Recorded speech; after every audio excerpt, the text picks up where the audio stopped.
Okay, welcome. So in this video, we are going to be talking about mental health during difficult times, and we're also going to be talking about integrative psychiatry and what that is. So I'm Dr. Nishi Bhopal. I'm a physician specializing in integrative psychiatry and sleep medicine, and I'm the founder of Pacific Integrative Psychiatry, an online mental health practice in California. And if you want to learn more about how to improve your mental health, then go ahead and subscribe to this channel. So I am delighted today to be joined by my friend and colleague, Dr. Tracy Peng.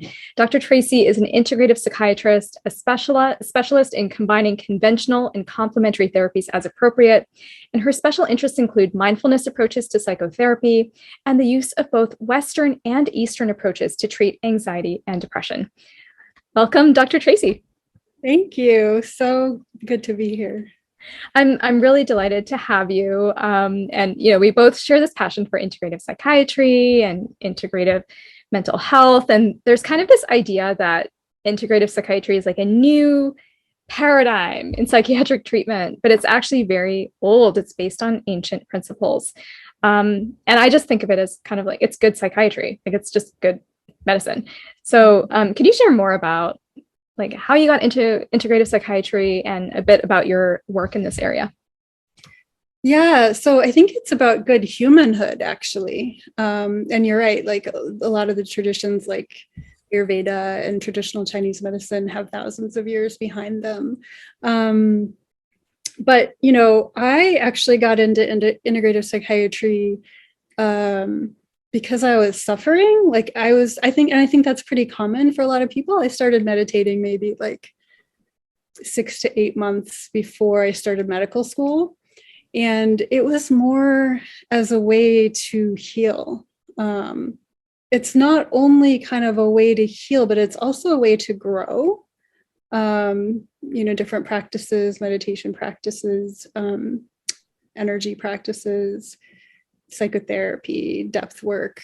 It's all kind of trying to bring things into balance that have gotten out of balance or that have gotten traumatized and then kind of become concretized because of undigested trauma. So it really predated even going into medical school. And then just as I made my way through the training, I got involved with Zen Hospice Project when I was a psychiatry resident and just really found that the mainstream of psychiatric medication plus a certain rigid model of psychodynamic psychotherapy just wasn't complete for me. It wasn't sort of a big enough picture. And didn't feel like fully healing to me or the people that I was surrounded by. So that's sort of how it started, and it's been really organic. And I have really learned a lot over the course of my career. It's been over 20 years now, and just as with experience, I've just become kind of wider and wider in sort of my capacity to in the perspective that I hold. Yeah, I think it's so interesting how a lot of us who do go into integrative psychiatry or integrative medicine in general, and how it stems from our own personal experiences. Mm-hmm. And like for me, it was something similar. I was really struggling, especially during residency, really burned out, just not sure that I was doing the right thing. Like it was a hard time, and there's a lot of things that were going on at that time in my life. And that's actually when I discovered yoga and meditation. Like I had done some yoga before, yoga classes on weekends and that kind of thing, but nothing in a really transformative way. And those experiences kind of opened me up to seeing that there are other dimensions of life, there are other dimensions of health and healing and ways of being that we just were not even touching in psychiatric training. And so it's just interesting to hear your experience with that, because mine was kind of parallel. I think it's even more powerful like when we are bringing those personal experiences into our work with patients. Mm-hmm. Just more aligned and in integrity. Mm-hmm. When we can do it that way. So how does integrative psychiatry help with a lot of the stuff that's happening in the world right now? Like we're still going through this pandemic. At the time of this recording, there was this horrible school shooting that just happened. And, I'm hearing from my patients that they're just really struggling to grapple with everything that's going on in the world. And, so I'd love to hear your perspectives on that and how you personally deal with that, and maybe what you might recommend to some of your patients. Yeah. These events, they're not easy. They're really heartbreaking. And I think it's important not to pretend that that's not the case, because it is.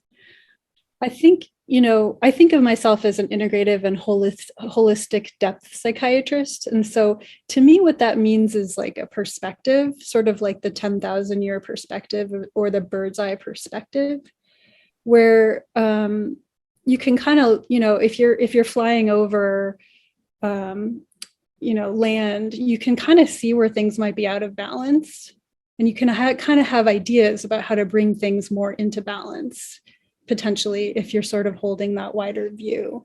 It doesn't mean that when you're down, in a specific, wildfire situation, that it's not horrible and traumatic and really tough.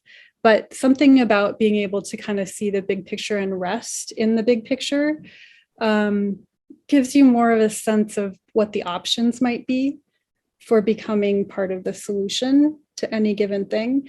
And I think part of what happens when we hear about these horrific, violent events in the news is that there's an inundation of our nervous system with horrific events that we don't have any control over, that we don't have influence over. And they're also, they also operate on a collective level. They're individuals that carry them out, but they're collective forces that sort of predispose people or groups of people to doing these things. And so I think also I've been playing around with this idea of, what would it be like not to watch or listen to the news alone, but rather maybe like gather with a collective, once a week or every 2 weeks, and then kind of receive the information in a collective, because the traumas are so collective, and then how that might change the experience of it, which is kind of hard in COVID times because we're more isolated. You and I would probably be meeting live if we weren't, in a pandemic. And so there's a way in which the co-regulation, it's harder to reach when we're separated in these ways. But I think just, first of all, just letting the feelings kind of move through as much as possible, like digesting the information.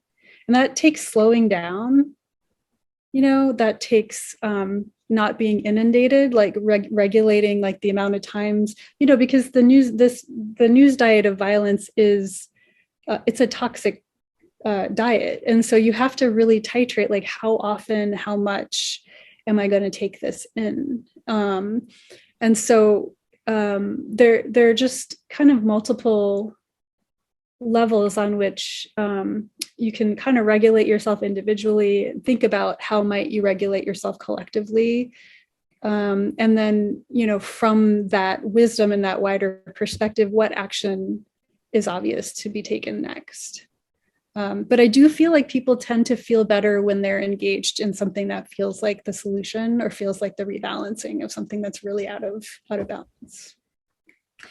Yeah, I think that's such a beautiful idea of even just simply not watching the news alone, like not consuming that stuff by yourself. And that feels very natural in a way, because I think, we're all very isolated right now because of the pandemic, but even before the pandemic, like loneliness is a public health issue. Yeah. Right. And like hundreds, thousands of years ago, we didn't live alone. Like we lived in communities. Yeah. And if we were receiving news or, grieving, it would be done collectively. And so there's almost something very unnatural about processing this on your own. Yeah, that's why people gather for weddings and funerals and, because there's something about being in the collective that kind of helps ground it. Right. Information. Yeah. And that's also a really important point about just being really intentional about what you're consuming and how much and when and how, because our nervous systems are not designed to take in that much information. constantly, all the time. And the news is curated to be sensational and to keep you watching and to keep you worried so that you keep, so that, you're so looking the continues. Reassurance, and you're not going to get it there. Yeah. I when George Floyd was murdered in 2000 or 2020, it's funny because I just instinctually realized, like, I cannot watch this videotape by myself. But I didn't really have a place to go. And what I ended up doing was watching it on Red Table Talk, because then I could watch women of color and I felt like I was watching it with them. And then something about having my emotional reaction and their emotional reaction sort of regulated me in a way where I could tolerate the information, as horrific as it was. Like, it made it easier to digest. That's really interesting, right? So like, you're co-regulating, even though you're not with somebody else in person or even live, you're watching a recording of a conversation with other people, but that can still help you co-regulate, help you regulate your nervous system. And okay, so for people who are listening, if they're not familiar with this idea of regulation or co-regulation, can you explain what that is? We were born knowing how to comfort each other as human beings. I mean, that's what mothers do with their infants. If you're lucky, if you're not lucky, maybe your mother couldn't do that.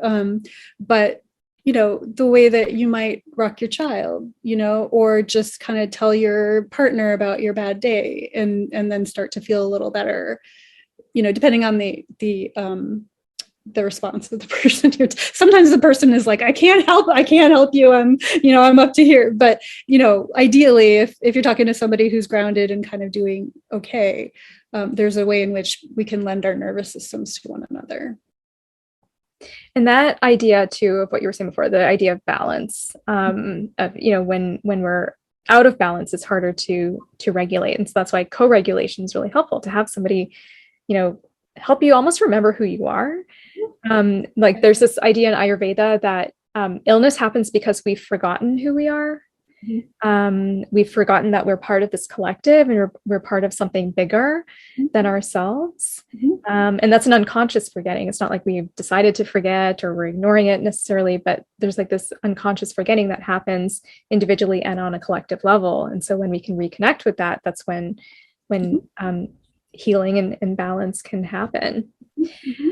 So we've talked a lot about sleep just in our own conversations. And this idea of like, how can you sleep at night when all this stuff is happening in the world? There's even like consumerism and everything that's happening with the environment and politically, socially. I see a lot of patients who struggle with sleeping at night for various reasons. And part of it may be related to all this collective trauma that we're going through and processing together. So what's your take on that? Nothing good comes out of violence to yourself, treating yourself poorly, right? Like, just being like, yeah, I can't enjoy my life. I'm not allowed to. I'm too guilty. Like, why is my life so good? When other people are suffering, like that kind of unkindness to self or violence to self doesn't ever really lead anywhere good. So part of it is like, if I sleep well at night, it's a contribution to the health of the whole. Yeah. Right? If, God forbid there be one more happy, well-rested person walking on the planet, Yeah. And who has that energy to give.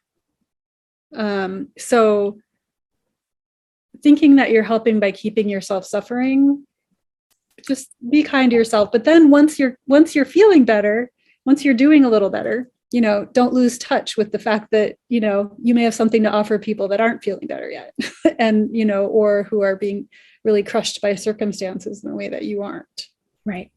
So and there's like that balance. Yeah. Yeah. No, that's beautiful. And there is almost like an obligation to take care of yourself. I mean, that old cliche of like, you put your oxygen mask on first on the airplane, right? Because if you can't breathe, then you can't help anyone else around you. Yeah. And so there is almost like this moral obligation to take care of yourself, forget this one. Yeah. Because we're no different than anyone else, right? Like, that's where this idea of like negative ego even can come in, where there's this false separation that like, oh, well, I don't deserve it. I don't deserve to take care of myself, or I feel guilty if I, allow myself to get more sleep, or if I prioritize my physical health or mental health, or eat good food because other people in other countries don't have good food, and there's that guilt that comes in. But actually, if you are not taking care of yourself fully with deep compassion, with genuine compassion, you cannot truly be compassionate to anybody else. Yeah, it's really in direct proportion, unless you're a narcissist. But even narcissists aren't really like fully kindly caring for themselves, because right. So there's a whole 360 kind of experience to compassion.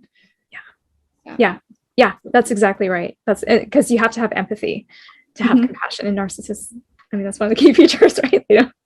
They lack that aspect.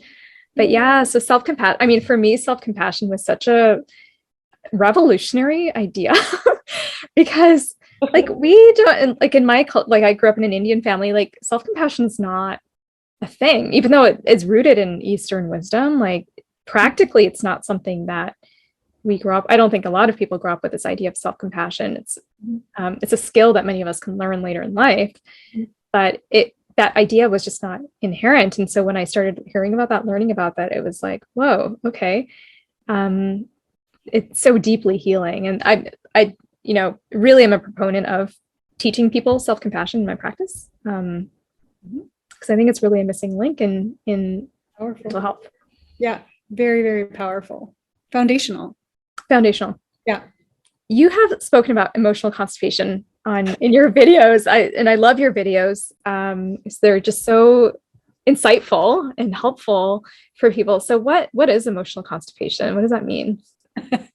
So emotional constipation is sort of this concept that that's encapsulated in the phrase "boys don't cry," and it doesn't have to be boys or men, or it can be anyone who's sort of socialized, that crying is taboo. You are not allowed to express sadness, grief, upset.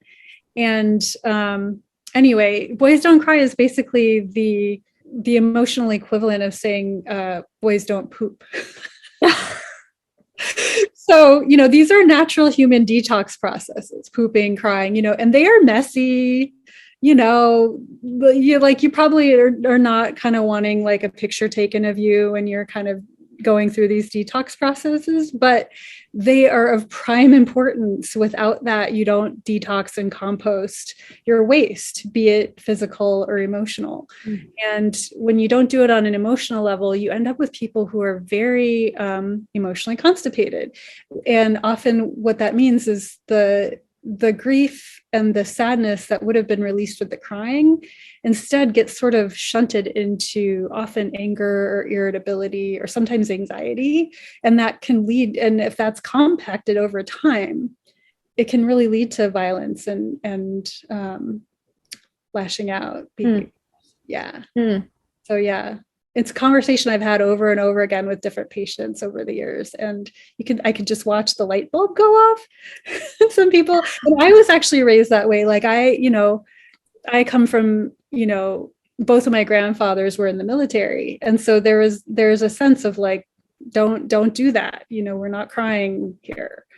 Right. And, I know what the effect of that is. It's not healthy. Yeah. It has so many downstream effects to hold on to those emotional toxins, like physical effects, emotional, but then like you said, like it carries over into relationships, and then it has a bigger cultural effect as well. And probably physical health as well, right? Like oops and heart attacks and high blood pressure, things like that.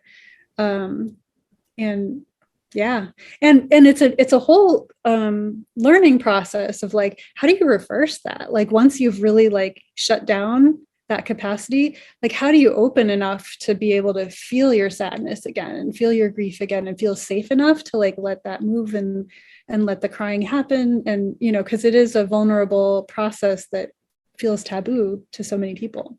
Right. Yeah. So how do you do that? What's a good first step for somebody who's trying to allow that opening to happen? I'd say slow down, And then, especially if you're overreacting or you're getting feedback that you're overreacting, either in an anxious way or an angry way, just kind of like slow down, ask yourself, like, what's actually happening here? Am I sad about something? And then if you have friends who are very like emotionally open and gentle, confiding in somebody who's like really heartfelt, that can really open the gates. Feel really safe with someone. But don't abuse that person. Just tell it.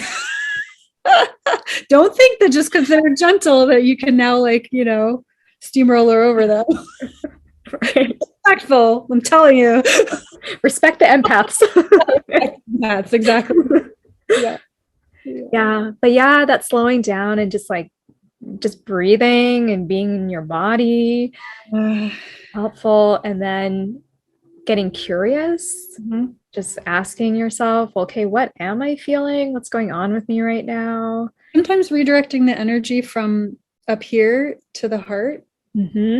Sometimes putting your hand on your heart, breathe in and out of the heart, like bring the energy down from the problem solving, narrative making, into something that's kind of softer and more embodied.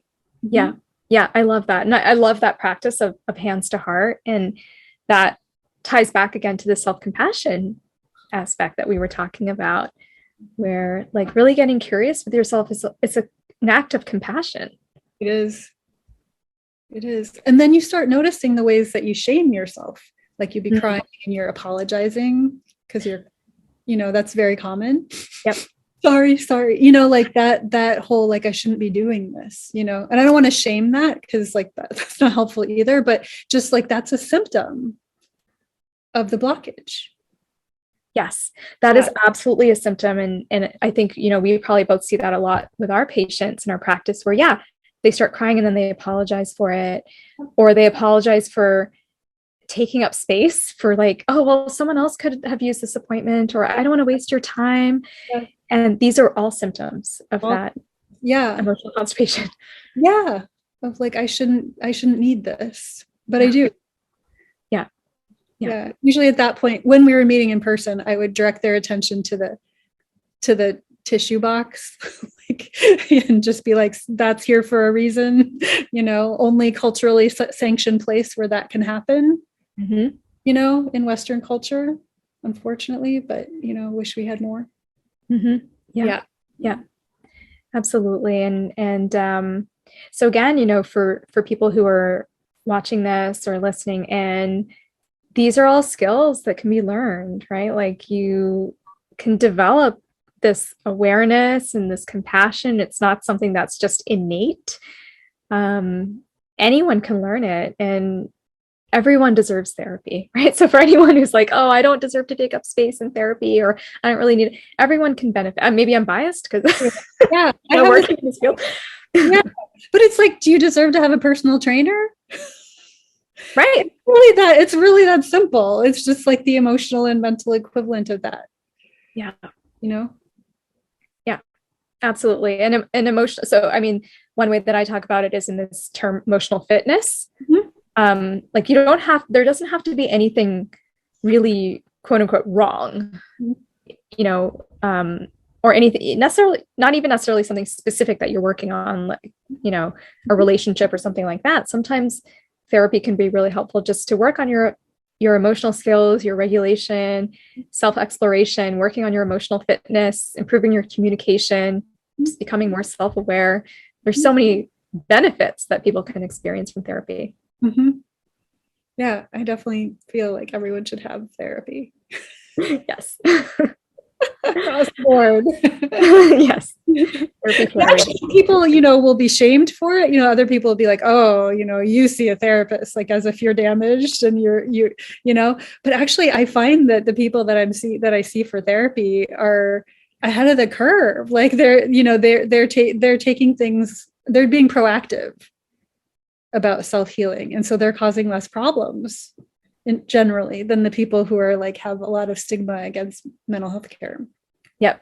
That's exactly right. Like there's that idea that the highest functioning person in a family is the one who goes to therapy. Often the case, right? Often true. Yeah, often true.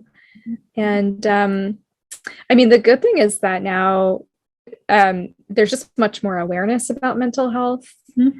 And I think the pandemic has kind of highlighted that because people who never really thought about it before started experiencing, why mental health is such an important aspect of health, of overall health. I think the conversation is starting to shift. And I see that too with the younger generations, that they're just much more open about it. Yeah. Yeah. Everybody's talking about, well, my therapist said this. Yeah. It's just so refreshing. But also, once you start to feel better, don't forget to pay it forward to other people who aren't feeling better yet. Yeah, exactly. Fantastic.